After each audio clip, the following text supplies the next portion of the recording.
Hello students, today we will study about microsporogenous, and in this process we will study how microspore is formed.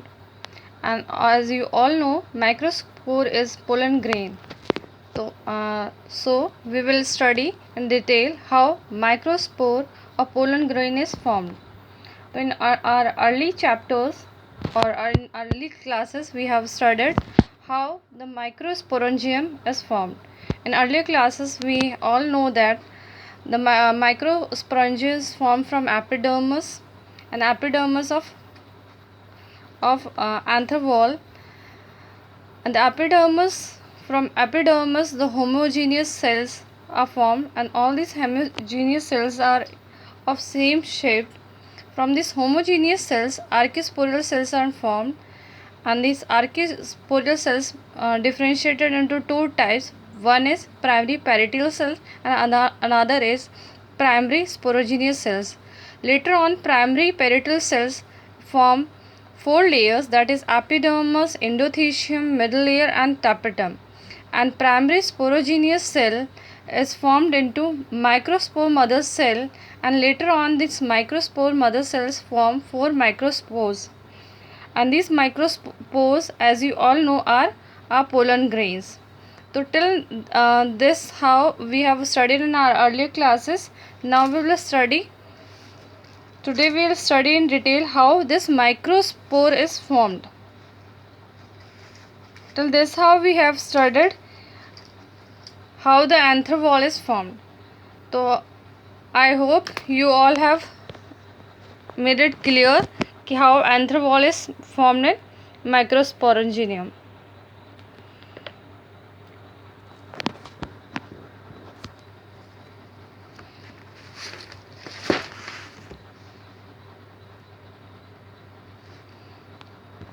For your convenience, I am translating it in Hindi.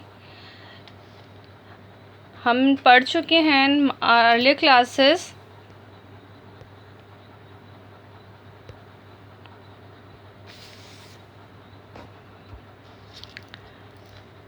That कि आंथर wall जो है, आंथर wall कैसे form होती है. First wall is epidermis. Epidermis से सारे homogeneous यानी same sales formed होते हैं. इन होमोजीनियस सेल्स डेंस होते हैं, साइटोप्लाज्म डेंस हो जाती है, न्यूक्लियस डोमिनेंट होती है, and they form archesporial cells. From this archesporial cells or these archisporial cells are differentiated into two types. One is, and they are differentiated according to the mitotical division. Mitotic division के कारण ये दो cells में divide हो जाते हैं. First is primary parietal cell and another is primary sporogenous cells. Parietal cells से four layers formed होंगी, that is epidermis, endothecium, middle layer और tapetum, जो हम डिटेल में अर्लियर क्लासेस में पढ़ चुके हैं. एंड सेकेंड जो सेल्स हैं, second type of cells that, is इज़ प्राइमरी स्पोरोजीनियस सेल्स. इससे फॉर्म्ड होंगी माइक्रोस्पोर मदर सेल्स, और इनमें मियोसिस होता है, and from meiosis microspores are formed. And this microspores जो होते हैं वो किस फॉर्म में होते हैं? टेट्राज में. टेट्राज मीन 4 इन नंबर, और दे ऑल आर हैप्लॉइड. तो आज हम डिटेल में पढ़ेंगे कि माइक्रोस्पोर जो है वो कैसे फॉर्म्ड होता है, और उस डिटेल में हम उसका स्ट्रक्चर पढ़ेंगे, और ये टेट्राड्स जो है वो कैसे फॉर्म्ड होते हैं. तो जो माइक्रोस्पोर मदर सेल से फॉर्म्ड होते हैं, अभी हमने पढ़ा. तो माइक्रोस्पोर्स मदर सेल से फॉर्म्ड हुए, और यहाँ पे meiosis, it undergo meiosis and form four haploid microspores, and they all are arrange in tetrads. मैंने अभी बताया कि वो जो हैं 4 के ग्रुप्स में अरेंज होते हैं, और अलग अलग जो फ्लावर्स हैं, अलग अलग जो प्लांट्स हैं, उनमें अलग अलग टाइप्स के ये टेट्रास होते हैं. जो अरेंजमेंट है उसके अकॉर्डिंग इनकी नेमिंग अलग अलग है. तो generally tetrads are of 5 type. तो हमारी बुक में जो है 5 टाइप के मैंशनड है. First is tetrahedral, and you can say in this picture in this the tetrad, the three microspores are arranged at front, and the fourth microscope is at back side. तीन जो है वो front में है and one is at the back side and it is mostly found an example of this type of tetrahedral microspore is dicotyledonous plants.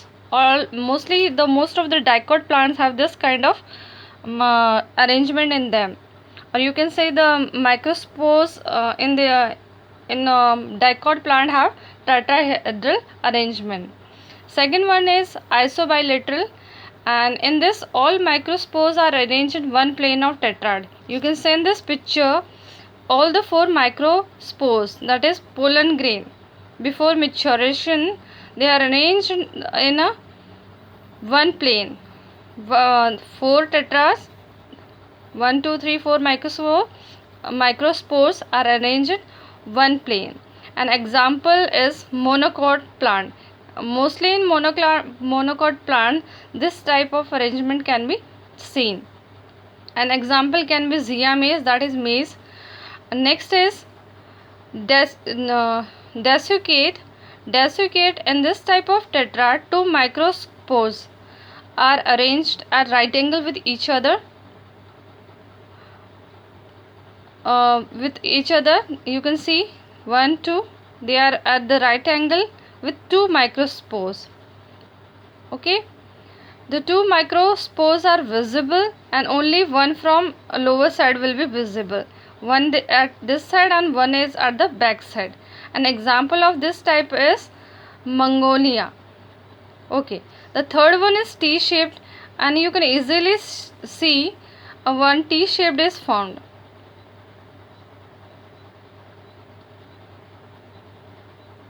In this, microspores are arranged in a tetrad in a T-shaped manner.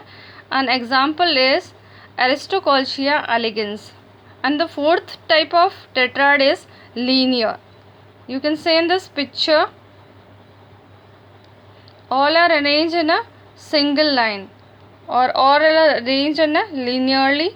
An example of this is Helophilia or Polyanthus tuberosa.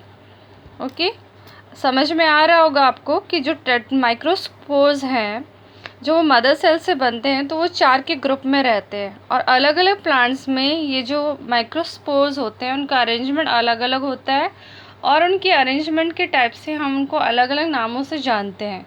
तो यहाँ पर first है tetrahedral, isobilateral, decussate, T shape and linear. और picture से मैंने आपको show कर दिया है कि किस में कौन सा टाइप आपको मिलता है. ठीक है, ये ज़्यादातर डाइकॉट में मिलता है, दैट इज़ टेट्राहेड्रल. इस तरह से अरेंजमेंट रहता है कि तीन जो हैं माइक्रोस्पोर्स ऐसे अरेंज रहते हैं, एक बैक साइड में रहता है. आइसोबाइलेटरल आपको मोनोकॉट में मिलेगा जहाँ पे 4 माइक्रोस्पोर ऐसे अरेंज्ड हैं. ठीक है, next is I hope it is clear to you. Now I move on to the next topic कि how this pollen grain form from tetrad. ये तो हमने कहा कि जो माइक्रोस्पोर मदर सेल्स हैं यहाँ पे मियोसिस हुई, मियोसिस से क्या बने माइक्रोस्पोर्स, और ये माइक्रोस्पोर्स अभी भी इमेच्योर स्टेज में है. तो इस इमेच्योर स्टेज से मैच्योर पोलन ग्रेन कैसे फॉर्म्ड होगा we will study in our next topic. Okay, तो in this you can say in this microspore you can see a wall in between these microspores. So later on this wall is degenerated. This wall is degenerated and microspores are become free and acquire round shape. Okay. The pollen present in between microspores degenerate by enzyme and microscope became free and acquire round shape. तो धीरे धीरे ये जो wall है ये जो है कि एंजाइम के कारण क्या होते हैं डीजनरेट हो जाती हैं, और ये जो सारे माइक्रोस्पोर्स हैं ये फ्री हो जाते हैं. यानी एक टाइम में जो माइक्रोस्पोर्स हैं कितने फ्री होंगे 4 पोलन ग्रेन्स, यानी 4 जो माइक्रोस्पोर्स हैं वो फ्री होंगे. ओके, अब जो मोस्ट इम्पॉर्टेंट है जो क्वेश्चंस आते हैं आपके एग्जाम में कि in some plants pollen grains combine to form a structure called pollinium. कुछ प्लांट्स में जो है पोलन ग्रेन्स कंबाइन हो जाते हैं and that structure is known as pollinium. It is very important and it is asked in many questions and in board examination what is pollinium. In some plants, the pollen grains combine to form a structure called pollinium. Example, Calotropis and orchid. And you can see in this structure, it is an example of pollinium or microspores in Calotropis. Okay, example is Calotropis and orchid, and here the microspores are arranged in group. They are combined to form a structure. You can see pollen grains, and this structure is known as pollinium. And another in Drosera and Typha, pollen grains are combined to form a compound pollen grains. They form a compound. Okay, here the pollen grains are not free. They didn't get free, and they combine to form a structure. Okay, so this is most important. I mainly asked in your examination, what is pollinium, and you can give example of Drosera and Typha also. Now, when more than 4 microspores are there in tetrad, then this structure is called as polyspory. It is very easy to learn. Poly means, we all know, poly means many, and spores means we meant by spores in this topic is microspores. कि जहाँ पर 4 microspore से ज़्यादा हैं, अगर हम बात करें, बार बार बोल रहे हैं टेट्राड्स मीन्स 4, अगर मोर देन 4 है तो हम क्या बोलेंगे, पॉलीस्पोरी. ठीक है, हम बार बार बोल रहे हैं कि यहाँ पे कितने होते हैं, 4. अगर मोर देन 4 है तो क्या टर्म यूज़ होगी, पॉलीस्पोरी. तो कुछ प्लांट्स में अगर मोर देन 4 माइक्रोस्पोर्स हैं then they are polyspory. Next topic है एंथरडिहेंसिस, कि एंथर्स जो हैं अगर फ्री हो जाते हैं, यानी कैसे ब्रेक होती है, वॉल जो है वो कैसे ब्रेक होती है. अभी हमने बात की कि यहाँ पर एक वॉल होती है, तो अलग अलग प्लांट्स में इसका ब्रेकेज अलग अलग टाइप का है. तो हम स्टडी करेंगे एंथरडिहेंसिस, कि how this wall is breaking.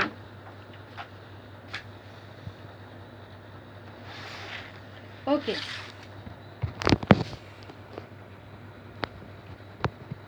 तो anther dehiscence means breaking of dry wall of anther. कि how this wall is broken and break in anther. तो this take place by the following method. First is transverdehensis, and then this dehensis occur transversely. And you all know transverse that कि we cut in between. जब बीच में से काट दिया जाता है, बीच में से कट होता है, तो वो होती है ट्रांसवर्डिहेंसिस. एंड एग्जाम्पल है ओसिमम सटाइवम, दैट इज तुलसी. दूसरा है लॉन्गिट्यूडनल. लॉन्गिट्यूडनल के जो है एंथर्स जो होते हैं वो रप्चर्ड होते हैं लॉन्गिट्यूडनली, लंबाई से अगर होते हैं तो. और इसका एग्जाम्पल है धतूरा और कॉटन. नेक्स्ट है पोरडिहेंसिस. नेम से पता लग रहा है कि यहाँ पर छोटे छोटे पोर्स हो जाते हैं और उसमें से एंथर्स निकलते हैं. An example is Solanum nigrum. Next is partition. Name से क्लियर है, एंथर्स के बीच में क्या होगा, एक डेवलप हो जाएगा पार्टीशन, और वहाँ से एंथर्स जो हैं वो डेसिकेट हो जाएंगे, या सॉरी डेसिकेट नहीं, वो सेपरेट हो जाएंगे. That an example is Berberis. Now next is structure of pollen grain और माइक्रोस्पोर्स. ये तो हुआ, हमने अभी तक स्टडी किया कि पोलन ग्रेन कैसे बना, और वो टेट्राइड की फॉर्म में होता है, वहाँ पे बॉल सिक्रीड होती है. अब आती है बात कि पोलन ग्रेन का या माइक्रोस्पोर का स्ट्रक्चर कैसा होता है. तो बिफोर स्टार्टिंग दिस टॉपिक मैं आपसे कह दूँ कि पॉलिनेशन से बिफोर पोलन ग्रेन का स्ट्रक्चर कुछ और होता है, और पॉलिनेशन के बाद, क्योंकि ये क्या मेल गैमेड है और it is mainly responsive for pollination. कि फ्लावर में जो पॉलिनेशन है वो पोलन ग्रेन के द्वारा होगा और माइक्रोस्पोर के द्वारा होगा. तो जो पॉलिनेशन के बिफोर इसका स्ट्रक्चर अलग होता है और पॉलिनेशन के बाद इसका स्ट्रक्चर अलग हो जाता है. आपसे क्वेश्चन पूछा जाए कि स्ट्रक्चर ऑफ पोलन ग्रेन और माइक्रोस्पोर, तो अभी जो मैं आपको स्ट्रक्चर बता रही हूँ वो आप डिफाइन करेंगे. And when question is asked define the structure of male gametophyte, तो मैं आपको नेक्स्ट जो है स्ट्रक्चर वो एक्सप्लेन कर दूँगी. तो फर्स्ट हम पढ़ेंगे कि what is the structure of pollen grain. तो जो पोलन ग्रेन होता है, it has a dense nucleus, it has a nucleus and dense cytoplasm. उसमें बहुत डेंस साइटोप्लाज्म होगी and it has a nucleus and it is covered by a 2 distant wall. 2 wall से cover होता है ये। The outer wall is known as exine. Outer wall जो होगी exine हम उसको बोलते हैं, और जो इंटरनल वॉल है that is known as intine. I made it clear to you, I am repeating again. Pollen grain का जो स्ट्रक्चर है, it has dense cytoplasm and an nucleus. उसमें 2 वॉल होती है, one is outer one is exine and internal one is intine. नाम से भी हम रिमाइंड कर सकते हैं एग्जिट एंट्री। तो एग्जिट यानी बाहर वाली जो वॉल है दैट इज एक्साइन, और एंट्री यानी अंदर वाली या एन वाली दैट इज इंटाइन। ओके, अब एक्साइन जो है वो इम्पॉर्टेंट है। ये एक्साइन जो है वो कैसी है, ornamental. Okay, ornamental different shapes की होंगी। कहीं पे वो नेट लाइक होंगी, कहीं पे वो गड्ढे वड्ढे होंगे यानी ग्रूव्स होंगे, कहीं पे स्पाइंस होंगे। और बहुत इंटरेस्टिंग लगता है डिफरेंट पोलन ग्रेन्स को देखने में, जब उनकी आउटर वॉल आपको डिफरेंट कलर्स में दिख जाएंगी। सेकेंडली जो वेरी इंपॉर्टेंट है और एग्जाम पॉइंट ऑफ व्यू या ऑलवेज आस्क्ड इन एग्जामिनेशन कि this wall contain a special chemical that is known as sporopollenin. इसमें केमिकल होता है sporopollenin which cannot be destroyed physically and biologically, which cannot be destroyed physically and biologically. So it has a chemical, please avoid this insects. This oil is made up of special chemical sporopollenin which cannot be destroyed physically and biologically. Okay, तो ये जो wall है exine, ये किससे बनी है, sporopollenin से, और ये नहीं फिजिकली डिस्ट्रॉय की जाती है बायोलॉजिकली। इसलिए जो है पोलन ग्रेन्स काफ़ी ईयर्स तक भी अनडिस्ट्रॉयड या बिना डिस्ट्रॉय किए भी रह सकते हैं। इसलिए कई बार जो पुराने जो हैं पोलन ग्रेन्स भी हमें मिल जाते हैं। फिर उसके अंदर जो है वॉल के अंदर कुछ जगह पे स्मॉल पोर्स भी होते हैं। There are small pore like structure present in exine and they are known as germ pore. ये जर्म पोर बहुत इंपॉर्टेंट है, आगे जाके क्या पोलन ट्यूब इसमें से लिख लेगी वो हम डिटेल में आगे पढ़ेंगे। And they are usually 1 to 3 in number. और जो ये जर्म पोर्स होते हैं वो जनरली कितने होते हैं, 1 to 3 इन नंबर्स होते हैं। ओके, तो आई एम रिपीटिंग अगेन कि एक्सटर्नल वॉल का नाम क्या है, एक्साइन। जो ऑर्नामेंटल होती है वो नेट लाइक हो सकती है, ग्रूव्ड हो सकती है या स्पाइनस हो सकती हैं। और सेकेंडली उसमें क्या होते हैं, स्पोरोपोलेनिन होते हैं, जिसके कारण जो है जो प्रिजर्व्ड रहता है और सेव करता है पोलन ग्रेन को फिजिकली और बायोलॉजिकली। ठीक है, उसमें कुछ स्ट्रक्चर्स होते हैं जिनको हम बोलते हैं जर्म पोर। एंड नेक्स्ट जो लेयर है that is known as internal wall, जिसका नाम है इंटाइन। और ये कैसी होती है, थिन, डेलिकेट और मेम्ब्रेनस होती है and it is made of cellulose and pectin. तो here are topic of structure of pollen grain as finished.